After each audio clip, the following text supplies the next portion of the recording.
Qu'est-ce que les détecteurs de fumée, les lumières d'urgence et l'énergie nucléaire ont en commun? Le rayonnement. Mais qu'est-ce que le rayonnement? La plupart d'entre nous ont entendu parler du rayonnement dans nos cours de sciences au secondaire, mais nous nous posons sans doute encore des questions à ce sujet.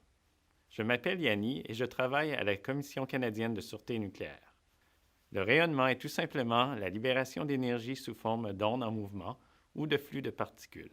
L'énergie produite peut être faible, comme pour les micro-ondes et les téléphones cellulaires, ou élevée, comme pour les rayons X et les rayons cosmiques provenant de l'espace. Il s'agit du rayonnement non ionisant et du rayonnement ionisant. Mais pour vraiment comprendre le rayonnement, nous devons explorer le minuscule monde de l'atome. Revenons à notre classe de sciences du secondaire. Les atomes sont les minuscules composantes de base de toute la matière de l'univers. Tout ce qui nous entoure est constitué d'atomes, des galaxies géantes à notre propre corps. Le centre de l'atome s'appelle le noyau, dont est dérivé le mot nucléaire. Il contient une quantité d'énergie immense. Le noyau d'un atome contient des protons, dont la charge est positive, et des neutrons, dont la charge est nulle. Les électrons qui ont une charge négative encerclent le noyau. Les électrons négatifs et les noyaux positifs s'attirent, ce qui maintient la structure de l'atome.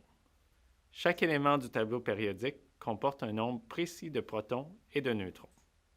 Mais un atome a parfois trop ou pas assez de neutrons, ce qui le rend instable ou radioactif. Un atome instable est appelé radioisotope. Par exemple, un atome d'hydrogène qui compte 2 neutrons en trop devient le radioisotope appelé tritium. C'est la substance qui aide à faire briller dans le noir les panneaux de sortie. Les atomes radioactifs veulent devenir stables. Ils libèrent donc de l'énergie dans un processus appelé désintégration radioactive. Ils produisent 3 types d'énergie, alpha, bêta et gamma. Les particules alpha sont lourdes et parcourent seulement de courtes distances. Les particules bêta sont plus légères et se déplacent très loin. Le rayonnement gamma est une vague qui se déplace encore plus loin. Le temps que prend la désintégration de la moitié des atomes radioactifs d'un radioisotope s'appelle une demi-vie. Cette demi-vie peut être aussi petite qu'une fraction de seconde ou aussi grande que des milliards d'années. Voici un exemple d'une demi-vie en médecine nucléaire. Les docteurs injectent à leurs patients le radioisotope technétium-99m qui émet un rayonnement gamma. Une caméra gamma prend ensuite des photos de l'intérieur du patient pour aider le docteur à poser son diagnostic. Puisque la demi-vie du technétium-99m est de seulement 6 heures, ce radioisotope est idéal pour ce genre de test. Faisons semblant que ces jujubes sont les noyaux de ce radioisotope. Après une demi-vie, la moitié des atomes qui restent dans le corps sont encore instables ou radioactifs. Après 2 demi-vies, un quart des atomes demeure radioactif. Après 3, un huitième. Et ainsi de suite.